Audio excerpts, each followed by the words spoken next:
What if the wealthiest women are not doing a single thing that the internet tells you to do? No color-coded budget spreadsheet. No 5 a.m. affirmations. No secret stock tip whispered at a rooftop bar in Miami. Something else is going on, and honestly, it is a little annoying how simple it is. Picture this for a second. You are 32 years old. You make decent money, not amazing, just decent. You have a savings account that you check the way people check an ex's Instagram, hoping it changed even though you know it did not. Now imagine that same woman, 5 years later, owns property, has an investment portfolio, and turns down a relationship because she genuinely does not need what he is offering financially.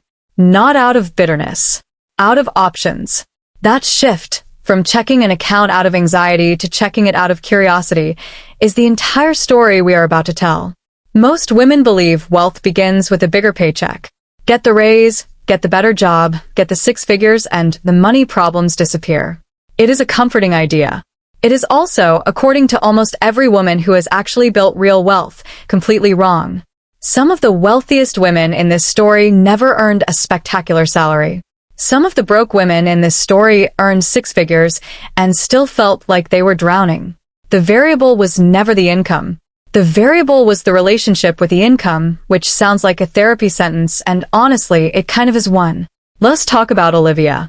Olivia is a composite of 100 conversations, so no lawyers need to email us. Olivia grew up in Nashville, the kind of household where money was discussed only when it was missing. She got her first job at 19, a marketing assistant role, $38,000 a year, and she felt rich. Not because $38,000 is rich. It is not, but because for the first time nobody could tell her no. She bought the concert tickets. She bought the going out outfits. She bought the little treat and then the slightly bigger treat, and then somehow the treats became a lifestyle, and the lifestyle became a trap disguised as self-care. Here is where it gets interesting, because Olivia was not undisciplined. She was not irresponsible. She was responding almost perfectly to everything she had been taught about being a woman with money. Spend it, because tomorrow is not guaranteed. Treat yourself, because you deserve it after everything you have been through. Look good, because the way you present yourself is somehow still treated as a financial strategy in itself. Nobody sat Olivia down and explained that an index fund existed. Somebody absolutely sat Olivia down and explained that a good handbag holds its value, which, respectfully, it is not the way people think it does. We will come back to Olivia in a moment, because something happens to her that changes everything. But first, we need to talk about fear, because fear is doing more in women's financial lives than any interest rate ever will. Here is a truth that rarely gets said out loud. A lot of women are not bad with money. They are terrified of it, and terrified people make small, defensive decisions instead of big, strategic ones. Terrified people keep their savings in a checking account earning nothing, because at least it feels safe. Terrified people avoid opening a brokerage account because the whole industry has spent decades speaking a language designed to make outsiders feel stupid. Terrified people say things like, "I am just not a numbers person," which is rarely true, and almost always a sentence someone else planted in their head a long time ago. And can we just acknowledge, gently, that the financial industry has not exactly rolled out the welcome mat for women? For most of modern financial history, investing content was built by men for men, using men's confidence as the default personality, aggressive tickers, Wolf of Wall Street energy, a vocabulary built to sound impressive rather than to be understood. It is a little funny, in a not funny way, that an entire gender was expected to feel at home in a system never designed with them in the room. So women adapted. Some women disengaged completely and let a partner handle it, which we will discuss, because that decision has consequences nobody warns you about at the wedding. Other women overcorrected into pure caution, saving obsessively but never investing, which feels responsible and is actually its own quiet risk, because cash sitting still is slowly losing value to inflation every single year, whether you are watching or not. Now here is the hidden truth this video is actually about.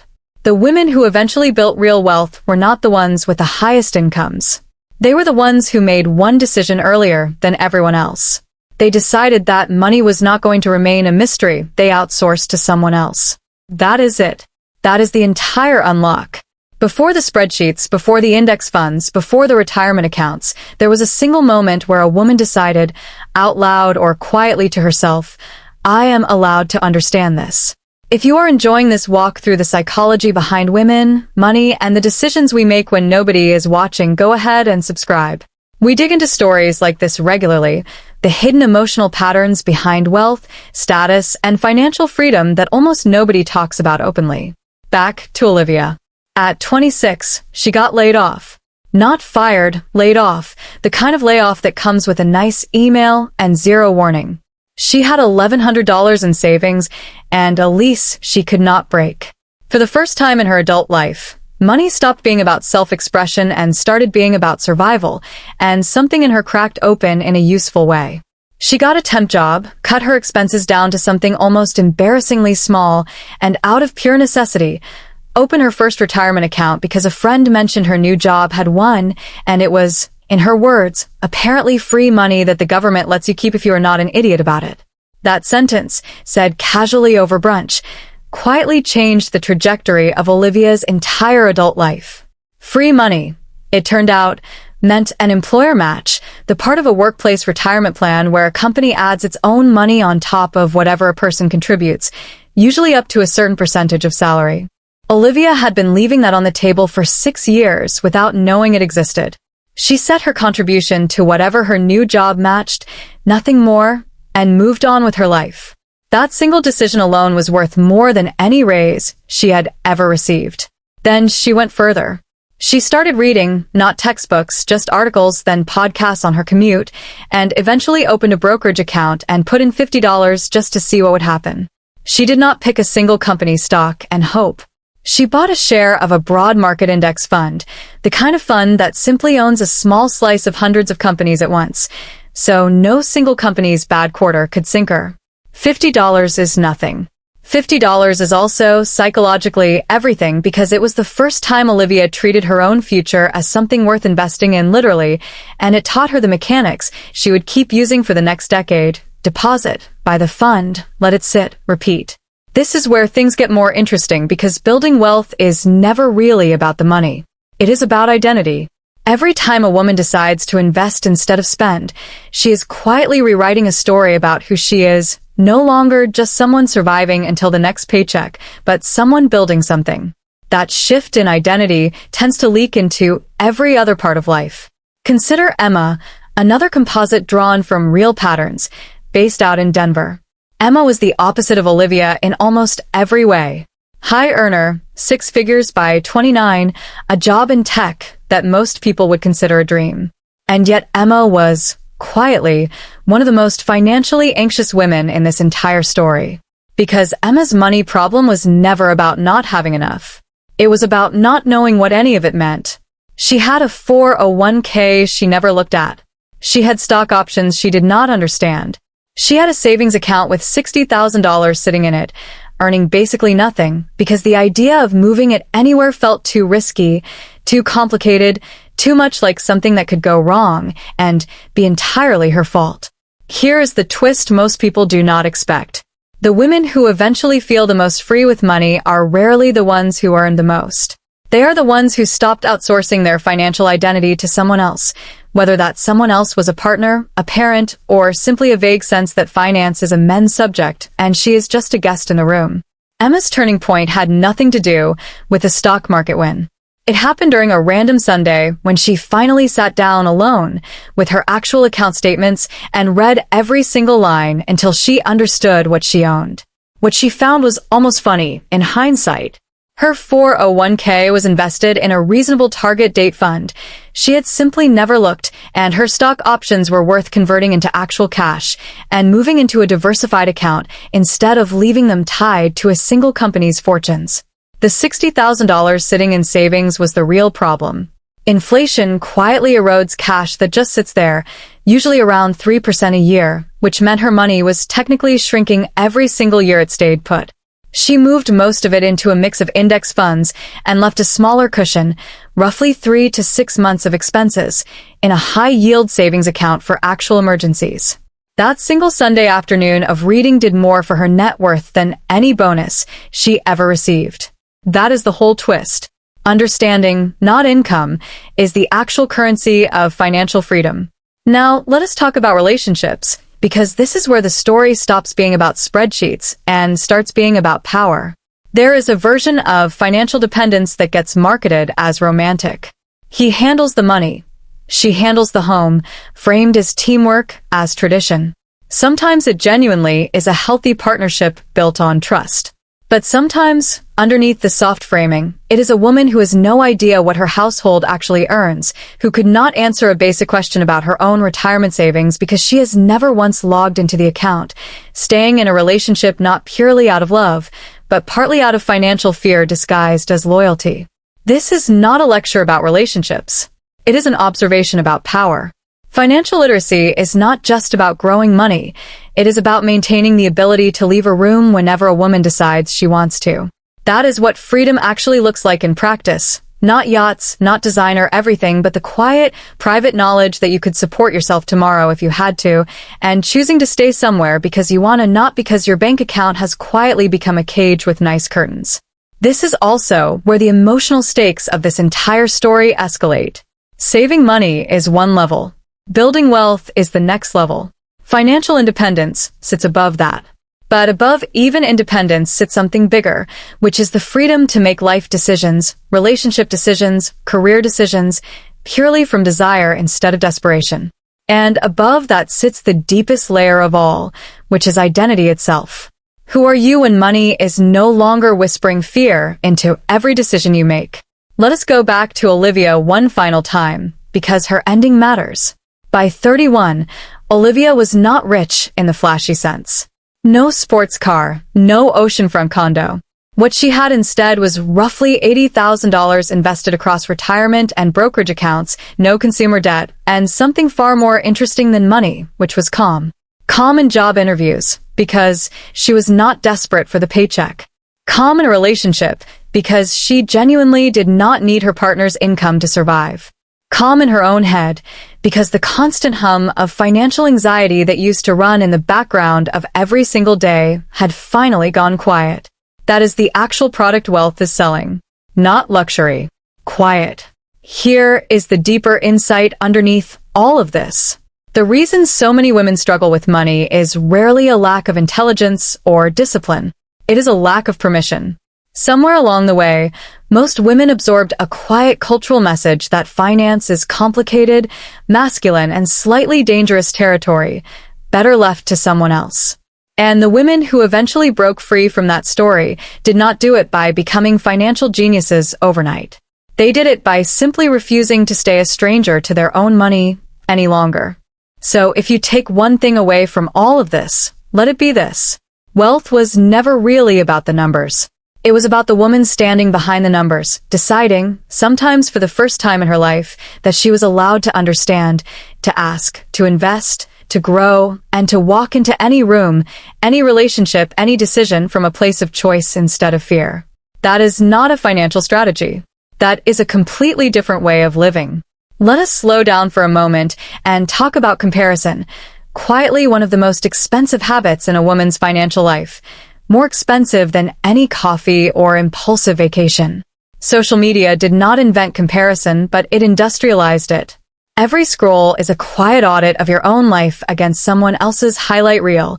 The new car, the beach trip, the apartment that looks like a furniture catalog.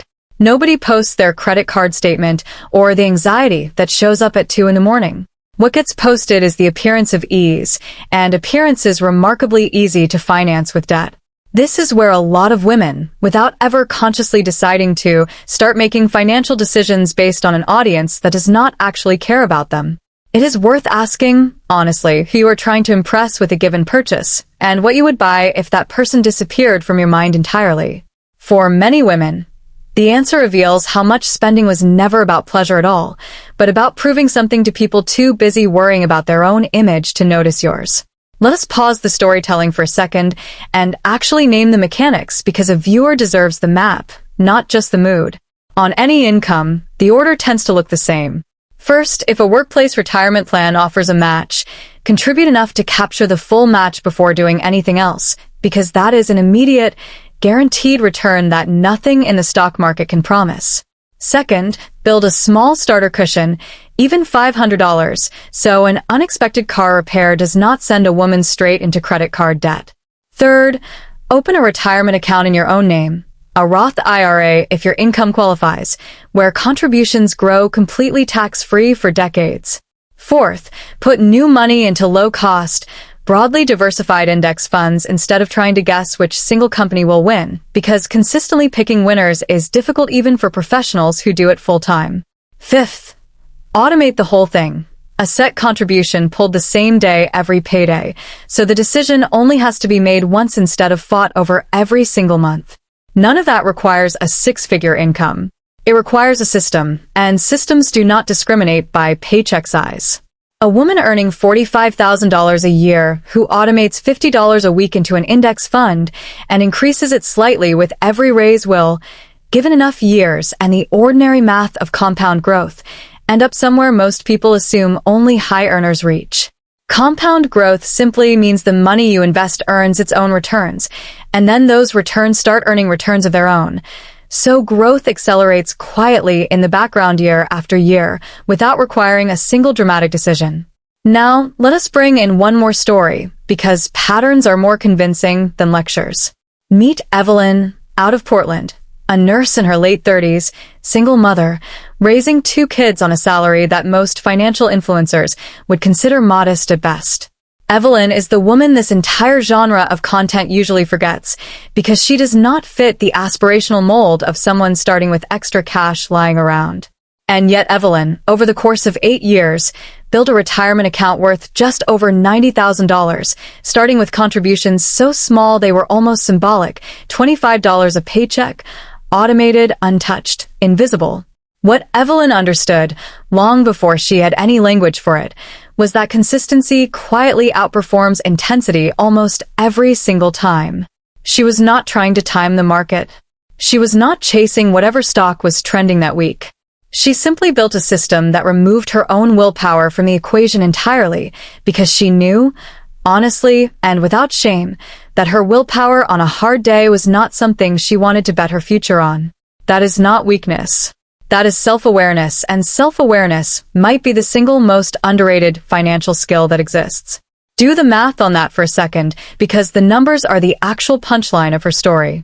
$25 a paycheck, contributed every 2 weeks into an index fund inside her retirement account, comes out to roughly $650 a year. Over 8 years, that is only about $5,200 of her own money going in. The rest, the difference between $5,200 and the $90,000 she ended up with, came from raises she funneled in gradually and from growth compounding quietly in the background the entire time. Small, boring, automated deposits left alone long enough did almost all of the actual work. Here is where the emotional stakes climb even higher, because Evelyn's story is not just about numbers either. It is about what her daughters absorbed by watching her. Financial behavior is inherited long before financial education is ever taught. A daughter who watches her mother open a statement without flinching learns something no classroom will ever teach her. A daughter who watches her mother automate an investment instead of avoiding the topic entirely absorbs a quiet lesson about competence, about calm, about the idea that women are simply allowed to be good at this. Wealth, in that sense, is never really just personal. It becomes generational, whether anyone intends it to or not. So what does all of this actually mean for the woman watching this right now, wherever she happens to be starting from? It does not mean she needs $80,000 saved by tomorrow. It does not mean she needs to quit her job and become a full-time investor. It means the entire story so far has been pointing toward one single decision point, the same one Olivia made after her layoff, the same one Emma made on that random Sunday afternoon, the same one Evelyn made with 25 automated dollars. Stop treating money as someone else's language and start treating it as your own. That decision does not require a windfall. It does not require perfect timing. It requires a willingness to sit with something uncomfortable long enough for it to become familiar, because familiarity is where fear quietly goes to die. And on the other side of that discomfort is not just money. It is the ability to walk away from what no longer serves you, to stay somewhere because you choose to raise children who watch competence instead of avoidance, and to finally exhale in a part of life that used to keep so many women holding their breath. That is the real ending to every version of this story. Not a number on a screen. A woman who no longer flinches when she opens her own accounts and who understands, finally, that freedom was never something she needed permission to build. If any part of this made you see your own relationship with money a little differently, that is exactly the kind of conversation we love having here. Subscribing helps more of these stories reach the people who need them most. So if that is you, we would love to have you along.